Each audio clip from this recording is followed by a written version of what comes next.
ஆத்ம நமஸ்தே. வரக்கூடிய மார்ச் 3ஆம் தேதி சந்திர கிரகணம் நடைபெற போகுதுங்க. இது இந்த ஆண்டின் முதல் முழு சந்திர கிரகணம்ங்க. ஆனால் இது இந்தியாவில் ஓரளவுக்கு தாங்க தெரியும். ஏன்னா சந்திர கிரகணம் என்பது மதியம் 3 மணிக்கு தொடங்குதுங்க. மதியம் 3:35 தொடங்கி மாலை இரவு 7:53 வரைக்கும் சந்திர கிரகணம் நடைபெறுது. இது பகல் நேரமாக இருக்குன்றதுனால நமக்கு மாலை நேரம் 6:15க்கு தான் சந்திரன் உதயமாகிறாரு. ஸோ அதுக்கப்புறம் தான் நம்ம இந்தியாவில் பார்க்க முடியும். அப்போ சந்திர கிரகணம் முடியும் தருவாயில் தான் நம்மளால் பார்க்கவே முடியுங்க. சரி, இது எந்த ராசி, எந்த நட்சத்திரம், என்ன மந்திரம் சொல்லலான்றதெல்லாம் நம்ம இப்போ பார்க்கலாம் வாங்க. அதாவது சிம்ம ராசியில் சந்திரன் பூர நட்சத்திரத்தில் இருக்கும்போது தான் இந்த சந்திர கிரகணம் நடைபெறுதுங்க. அப்போ பூர நட்சத்திரம் என்பது மகாலட்சுமி அம்சம் நிறைந்த நட்சத்திரம். பரணி நட்சத்திரம், பூர நட்சத்திரம், பூராட நட்சத்திரத்தில் இருக்கவங்களாம் இந்த கிரகண நேரத்தில் ரொம்பவே கவனமாக இருந்துக்கோங்க. அதே மாதிரி பார்த்திங்கன்னா சிம்ம ராசியில் இந்த கிரகணம் நடைபெறுது. சிம்ம ராசிக்கு அப்புறம் கும்ப ராசி, மேஷ ராசி, விருச்சிக ராசி, சந்திராஷ்டமா நடைபெறதுனால மகர ராசி, கும்ப ராசி. இந்த 5 ராசிங்க தான் ரொம்பவே கவனமாக இருந்திருக்கணும். இவங்களுக்கு தான் கொஞ்சம் எதிர்மறை பலன்கள் அதிகமாக ஏற்படும். அதே மாதிரி சிம்ம ராசினர் பார்த்தீங்கன்னா அவுட் சைட் ஃபுட்டை அவாய்ட் பண்ணிக்கிறது நல்லது. அன்னைக்கு ஃபுல்லாகவே ரொம்ப எளிமையான உணவுகளை எடுத்துக்கோங்க. இல்லைன்னா உங்களுக்கு டைஜஷன் ப்ராப்ளம் வரும். உங்களுக்கு ஜீரண கோளாறில் பிரச்சனைகளை உண்டாக்கும். அதே மாதிரி கும்ப ராசினருக்கும் சரி, மேஷ ராசினர், விருச்சிக ராசினருக்கும் சரி, இந்த காலகட்டத்தில் கொஞ்சம் கவனமாகவே இருந்துக்கோங்க. உங்களுக்கு அதனுடைய தொந்தரவுகள் அதிகமாக ஏற்படும். பெரும்பாலும் ரொம்பவே எளிமையான உணவுகள் எடுத்துக்கிறதோ இல்லை விரதம் இருந்து கடைபிடிக்கிறது ரொம்பவே நல்ல பலன்களை கொடுக்கும். இந்த நேரத்தில், இந்த கிரகண காலத்தில் நம்ம என்ன வழிபாடு பண்ணுறோமோ அதற்கு அபரிதமான சக்தி பெறுங்க. அதனால தான் கிரகண காலத்தில் நாம் மந்திரங்களை உச்சாரணம் பண்ணணும்னு சொல்கிறாங்க பெரியவங்க. அதாவது என்னென்னா கிரகண காலத்துலன்றது எதிர்மறை ஆற்றல் அதிகமாகவே இருக்குங்க. அதனால தாங்க கோயிலே நட சாத்திடுறாங்க. நம்ம வீட்டில் கூட பார்த்திங்கன்னா பூஜை ரூம் நடெல்லாம் சாத்தினாலுமே சரி, நம்ம பூஜை ரூமுக்கு வெளியில் ஒரு அகல் விளக்கு இல்லை தீபம் ஏற்றி வச்சு பக்கத்தில் ஒரு சந்தன ஊதுவத்தி ஏற்றி வச்சு நம்ம தியானம் பண்ணுறதோ இல்லை மந்திர உச்சாரணம் பண்ணும்போது நல்ல பலன்களை கொடுக்கும். அதாவது மாலை அந்தி சாயும் நேரத்தில் நம்ம விளக்கேற்றி வழிபாடு பண்ணுறோம். அதற்கு ஒரு 10 மடங்கு பலன் கிடைக்குதுன்னா, பிரம்ம முகூர்த்த நேரத்தில் நாம் அதே வழிபாடு பண்ணும்போது நமக்கு 100 மடங்கு பலன் கிடைக்குது. அதனால தான் தினசரி பிரம்ம முகூர்த்த நேரத்தில் நம்ம பூஜை பண்ணணும் நம்ம பெரியவங்க சொல்லியிருக்காங்க. அதே மாதிரி பார்த்திங்கன்னா இந்த அமாவாசை, பௌர்ணமி போன்ற திதி நாட்களில் நம்ம வழிபாடு பண்ணும்போது அதற்கு பலன்கள் இன்னும் அதிகமாக ஏற்படும். இதை விட அதிகமாக பலன்கள் ஏற்படணும்னா கிரகண காலம். இந்த கிரகண காலத்தில் நாம் என்ன மந்திரம் சொல்லி உச்சாரணம் பண்ணாலும் சரி, அதற்கு அபரிதமான சக்தி நடைபெறும். இந்த நேரத்தில் நீங்கள் என்ன மாதிரியான ஆசைகள் நிறைவேறணுமோ அதெல்லாம் நீங்கள் மேனிஃபெஸ்ட் பண்ணும்போது உங்களுக்கு சூப்பராக சீக்கிரமாக உங்களுக்கு கிடைச்சிடுங்க. அதனால இந்த நேரத்தில் நீங்கள் சந்திர மந்திரங்களை உச்சரித்து நீங்கள் ஜப வழிபாடு பண்ணலாம். அதாவது சந்திரன் மந்திரம் என்பது ஓம் ஸ்ராம் ஸ்ரீம் ஸ்ரௌம் சஹ சந்திரமசே நமஹ. இந்த மந்திரத்தை நீங்கள் தொடர்ந்து சொல்லி வழிபாடு பண்ணுங்கள். அதாவது 5 மணிலேருந்து 7 மணி வரைக்கும் சோடசை கலை நேரமாக இருக்குது. இந்த சோடசை கலை நேரம் என்பது அமாவாசை பௌர்ணமி திதி முடிந்து அடுத்தது பிரதமை திதி தொடங்கும் நேரம். இது பௌர்ணமி காலன்றதில்ல. அப்போ உங்களுக்கு பௌர்ணமி திதி முடிஞ்சு பிரதமை திதி தொடங்கும் காலமாக இருக்குது. இந்த சோடசை கலை நேரன்றது தாங்க ரொம்ப இம்பார்ட்டண்ட்டு. இந்த நேரத்தில் இந்த 2 மணி நேரம் தொடர்ந்து நீங்கள் என்ன நினைக்கிறீங்களோ, என்ன எண்ணம் இருக்கோ அது அப்படியே உங்களுக்கு நடைபெறும். அதாவது உங்களுடைய கனவு நிஜமாகும். நீங்கள் என்ன ஆசைப்படுறீங்களோ அது அப்படியே கிடைக்கும். பாசிட்டிவாக இருந்ததுன்னா உங்களுக்கு பாசிட்டிவான ரிசல்ட் கிடைக்கும். நெகட்டிவாக நீங்கள் ஏதாவது யோசிச்சிங்கன்னா அதனோட பலன்கள் உங்களால் அனுபவிக்கவே முடியாது. ரொம்ப துன்பங்கள் அதிகமாக ஏற்படும். எனக்காக நான் யோசிக்கல, மற்றவங்களுக்காக யோசிக்கிறேன்னா கூட சரி, நீங்கள் பாசிட்டிவாக யோசிங்க. அப்போ தான் அதனுடைய பிரதிபலன் உங்களுக்கு பாசிட்டிவாக உங்களுக்கு சந்தோஷத்தை ஏற்படுத்தி கொடுக்கும். மற்றவங்க நல்லா இருக்கக்கூடாதுன்னு நீங்கள் அந்த நேரத்தில் நெகட்டிவாக ஏதாவது யோசிச்சிங்கன்னா அவங்களுக்கும் அது துன்பத்தை விளைவிக்கும். நீங்கள் அதை யோசிச்சிங்க பார்த்தீங்களா, அதனால் உங்களுக்கும் அந்த துன்பத்தை விளைவிக்கும். அதனால தான் இந்த நேரத்தில் மேனிஃபெஸ்ட் பண்ணுறதை விட ஒரே ஒரு முறை நினைச்சிட்டு உங்களுடைய ஆசைகளை சொல்லிட்டு மந்திரம் உச்சாடனம் பண்றது ரொம்ப நற்பலன்களை கொடுக்கும். ஏன்னா 2 மணி நேரம் நம்ம மேனிஃபெஸ்ட் பண்றோம், 2 மணி நேரம் நம்ம கற்பனை விஷுவலைசேஷன்ல இருக்கிறோம்னு வச்சுக்கோங்களேன்.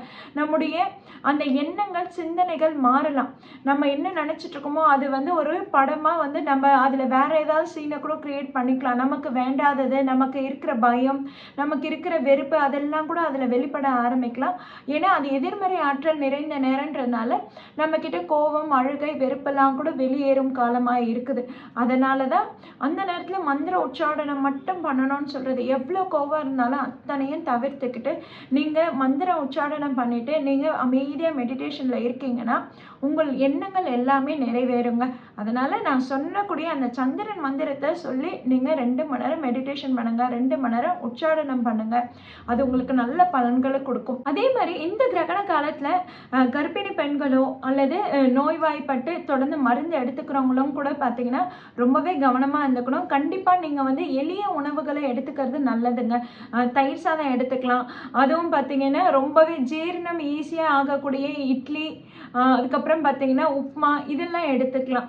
ரொம்ப ரொம்ப எளிமையா இருக்கிற உணவுகளை எடுத்துக்கிறது தான் உங்களுக்கு உடல் ஆரோக்கியத்தை மேம்படுத்தும்.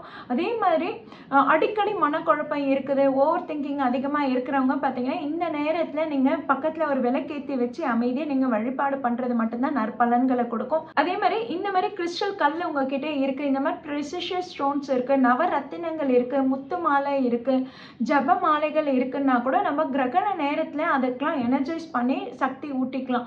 நம்ம வந்து என்ன மந்திரங்களை சொல்றோமோ அதை நம்ம அந்த ஜப மாலையை வச்சு சொல்லலாம். இந்த கிறிஸ்டல்களை பயன்படுத்தி நம்ம சொல்லும்போது அதற்கும் அந்த சக்தி பெறுதுங்க, அதுக்கும் அந்த எனர்ஜி ஆற்றல் அதிகமாக ஏற்படுது. அதை நம்ம இந்த கிரகண காலத்துல நம்ம எனர்ஜைஸ் பண்ணும்போது பார்த்தீங்கன்னா அதுக்கு நல்ல உயிரோட்டம் கிடைக்குதுங்க, அதுக்கு நல்ல பவர் கிடைக்குது.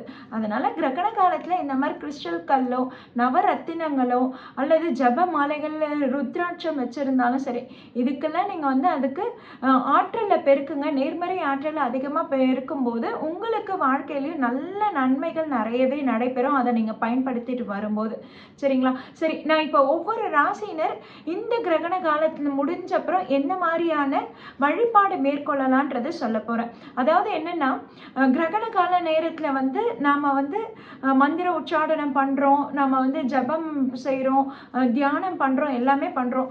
அதே 7:53க்கு பார்த்தீங்கன்னா இந்த கிரகண நேரம் முடிஞ்சது. அதுக்கப்புறம் என்ன பண்ணணும்னா ஃபர்ஸ்ட் நம்ம குளிச்சு முடிச்சுட்டு வீட்டெல்லாம் நல்லா சுத்தம் பண்ணிட்டு அதுக்கப்புறம் மறுநாள் அன்னைக்கு வந்து நைட்டு 8 மணி ஆயிடுது, கோயில் நட திறக்க மாட்டாங்கன்னா மறுநாள் நீங்க போய் நான் சொல்லக்கூடிய இந்த எந்தெந்த ராசினர் என்னென்ன வழிபாடு பண்ணுமோ அதை தொடர்ந்து பண்ணுங்க, உங்களுக்கு நல்ல பலன்கள் ஏற்படும். அதே மாதிரி இந்த கிரகத்தினால ஏதாவது தோஷம் ஏற்பட்டிருக்கு, உங்களையும் மீறி நீங்க ஏதாவது வார்த்தைகள் தப்பா பயன்படுத்தியிருப்பீங்க கிரகண நேரத்துல, இல்லை ஏதாவது ஒரு உணவை எடுத்திருப்பீங்க, இதெல்லாம் வந்து உங்களுக்கு தோஷமா தாக்கும்.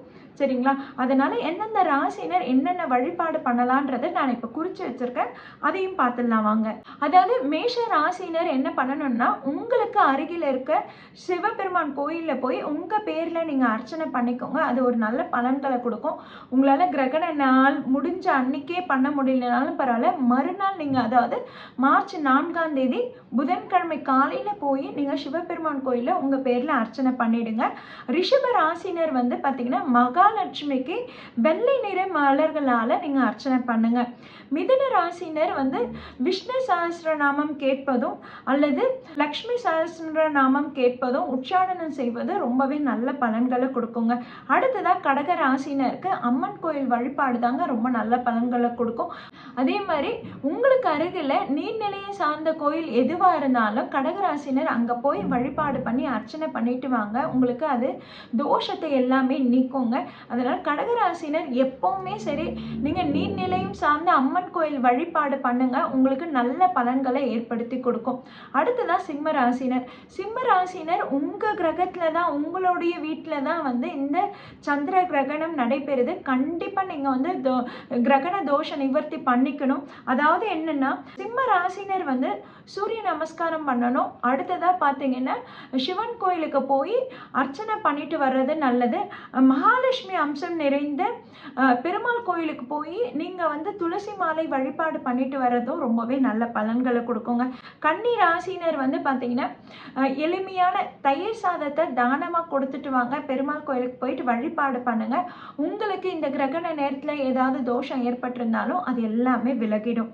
துலாம் ராசினருக்கு பார்த்தீங்கன்னா குலதெய்வ கோயிலுக்கு போயிட்டு வந்தாலே நல்ல பலன்கள் கிடைக்குங்க. உங்களால் அன்னைக்கு குலதெய்வம் கோயிலுக்கு போக முடியலனாலும் பரவாயில்ல, வீட்டில் நீங்கள் குலதெய்வம் ஃபோட்டோ வச்சுருக்கீங்கன்னா அங்கே நீங்கள் ஒரு சக்கரை பொங்கல் வச்சு நெய்வேத்தியம் வச்சு படைச்சிடுங்க, முடிஞ்சிடும். அதனால துலாம் ராசினர் குலதெய்வ வழிபாடு பண்ணுங்க கிரகணம் முடிஞ்ச உடனே. விருச்சிக ராசினர் வந்து ஹனுமன் சாலிசா கேட்கறது நல்ல பலன்களை கொடுக்கும். பக்கத்தில் ஏதாவது ஹனுமர் கோயிலுக்கு போயிட்டு வாங்க, போயிட்டு அங்கே போய் வெண்ணெய் சாற்றி வழிபாடு பண்ணுங்க. அதுவும் விருச்சிக ராசினருக்கு இந்த பிப்ரவரி மார்ச் மாத காலம் வந்து ரொம்பவே உங்களுக்கு சோதனை கட்ட காலமாக தான் இருக்குது. அதனால ரொம்ப பொறுமையாக இருக்கணும். நீங்கள் ஹனுமான் வழிபாடு பண்ணுங்க, உங்களுக்கு அந்த தைரியத்தையும் தன்னம்பிக்கையும் ஏற்படுத்தி கொடுக்கும். அடுத்ததா தனுசு ராசினர் பார்த்தீங்கன்னா தனுசு ராசினர் தட்சிணாமூர்த்தி வழிபாடு பண்ணுறது நல்ல பலன்களை கொடுக்குங்க. அதே மாதிரி நீங்கள் கொண்டைக்கடலை தானமாக கொடுங்க. மஞ்சள் நிற வஸ்திர துணிகளை ரொம்ப ஏழை எளிய மக்களுக்கு நீங்கள் தானம் கொடுத்துட்டு வாங்க. உங்களுக்கு கிரகணத்தினால ஏதாவது தோஷங்கள் ஏற்பட்டிருந்தால் நிவர்த்தி ஆகிடும். அடுத்ததான் மகர ராசினர். மகர ராசினர் வந்து விநாயகர் கோயிலுக்கு போய் அருகம்புல் சாற்றி வழிபாடு பண்ணுங்க. உங்களுக்கு ஏற்படுகிற இந்த சந்திராஷ்டம காலத்தில் கிரகணம் ஏற்பட்டிருக்கு பார்த்தீங்களா, இந்த தோஷம் எல்லாம் நிவர்த்தி ஆகும். உங்களுக்கு ஏற்பட்ட மனக்குழப்பம் சங்கடங்கள் எல்லாமே நிவர்த்தி ஆகிடுங்க. கும்ப ராசினர் என்ன வழிபாடு பண்ணலான்னா, நீங்களும் பக்கத்தில் இருக்க சிவன் கோயிலுக்கு போய் அர்ச்சனை பண்ணிடுங்க. அதே மாதிரி பார்த்தீங்கன்னா சிவபுராணம் படிங்க, கேளுங்க. ஓம் நம சிவாய மந்திரத்தை அதிகமாக உச்சரிங்க. உங்களுடைய கும்பராசி வீட்டில் தான் இப்போ வந்து சூரியன், சுக்கிரன், செவ்வாய், புதன் 4 கிரகமும் ராகுவோட இணைவு பெற்றிருக்கு. அதனால உங்களுக்கு மனபாரமும் தலைபாரம் குழப்பங்கள் அதிகமாகவே இருக்கும். ரொம்ப ஹெவியாக ஃபீல் பண்ணியிருப்பீங்க நீங்கள். இந்த பிப்ரவரி 13, 14லேருந்தே உங்களுக்கு வந்து எல்லாமே கொஞ்சம் ஹெவியாக இருக்கிற மாதிரி தான் இருக்கும். ரொம்ப ஸ்ட்ரெஸ்டாக தான் இருக்கும். அதனால் நீங்கள் அதிகமாக நமசிவாய மந்திரத்தை உச்சாரணம் பண்ணுங்க. அடுத்ததான் மீன ராசினருக்கு ஜென்மத்தில் சனி இருக்குது. இந்த கிரகண காலத்தில் உங்களுக்கு ஏதாவது தோஷம் ஏற்பட்டிருந்தால் முதல்ல போய் ஹனுமர் வழிபாடு பண்ணிடுங்க. அதே மாதிரி சிவன் கோயிலில் போய் உங்கள் பேரில் அர்ச்சனை பண்ணிவிட்டு, கோயிலே இந்த மாடு எல்லாம் வச்சு வளர்த்துட்டு இருப்பாங்க பார்த்தீங்களா, அங்கே இருக்கிற மாட்டுக்கு நீங்கள் அகத்திக்கீரையோ பழங்களோ வாங்கி நீங்கள் கொடுங்க. அது சாப்பிட்டுட்டு வரதை நீங்கள் பார்த்துட்டு வாங்க. உங்களுக்கு ஒரு நல்ல பலன்களை ஏற்படுத்தி கொடுக்கும். அதுவும் இல்லாமல் உங்களுக்கு ஒரு தைரியத்தையும் தன்னம்பிக்கையும் கொடுக்கும். கிரகண காலத்தில் நம்ம எந்த ஒரு செயல் செய்தாலும் சரி, அது ஒரு தோஷத்தையோ இல்லை ஒரு கெடுதலையோ ஏற்படுத்தி கொடுத்துருங்க. அதனால தான் அந்த நேரத்தில் கூர்மையான பொருட்களை பயன்படுத்தக்கூடாது. உணவுகளையும் ரொம்ப எளிமையாக பயன்படுத்திக்கிறது நல்லது. அதாவது என்னென்னா, இந்த மருந்து மாத்திரை எடுத்துக்கிறவங்க மட்டும்தான் அந்த நேரத்தில் எளிமையான உணவுகளை எடுத்துக்கணும். மற்றவங்களாம் பார்த்தீங்கன்னா மதியம் 3:30 மணிக்கு கிரகண நேரம் தொடங்குது பார்த்தீங்களா, அப்போ 12 மணிக்கு முன்னாடியே சாப்பிட்டுடணும். அதுக்கப்புறம் இரவு 7:53க்கு கிரகண நேரம் முடியுது. அப்போ 8 மணிக்கு மேலே குளிச்சு முடிச்சுட்டு பூஜை ரூமில் ஒரு விளக்கேற்றி வச்சுட்டு அதுக்கப்புறம் சாப்பிட்றது நல்லதுங்க. அதே மாதிரி கிரகண காலத்தில் உங்கள் வீட்டில் ஏதாவது உணவுப் பொருட்கள் ஏதாவது இருக்குதுன்னா அதில் தர்பை புல்லோ அல்லது துளசியோ வில்வ இலையோ போட்டு வைங்க. அது கிரகண தோஷம் அடையாது. அதுக்காக தாங்க இது முக்கியமாக சொல்கிறேன். ஸோ உங்கள் வீட்டில் தயிர் இருக்குது, பால் இருக்குது, மாவு இருக்குது, இதெல்லாம் நம்ம எப்போவுமே ஃப்ரிட்ஜில் வச்சுருப்போம் பார்த்தீங்களா, இதிலெல்லாம் ஒரு தர்பை புல் வாங்கி போடுங்க. தர்பை புல் வீட்டில் இல்லைனாலும் துளசி எப்போவுமே எல்லார் வீட்லையும் செடி வளர்க்குறோம் பார்த்தீங்களா, அப்போ அந்த துளசியும் வாங்கி போடலாம். அந்த துளசி நம்ம போட்டுட்டு வந்தாலும் அந்த கிரகண தோஷம் உங்களுக்கு அண்டாது. அதை நீங்கள் பயன்படுத்தும் போது உங்களுக்கு எந்த ஒரு உடல் ஆரோக்கிய கோளாறும் ஏற்படாது. அதனால் இந்த கிரகண காலத்தில் நீங்கள் மந்திரம் உச்சாரணம் பண்ணி உங்களுடைய மந்திரங்களுக்கு சக்தி உருவேற்றிக்கோங்க. அப்படி நீங்கள் மந்திர சக்தியை நீங்கள் பயன்படுத்தும் போது நீங்கள் நினைத்தது எல்லாமே நடைபெறுங்க. உங்கள் வாழ்க்கை ரொம்ப எளிமையாக இருக்குங்க.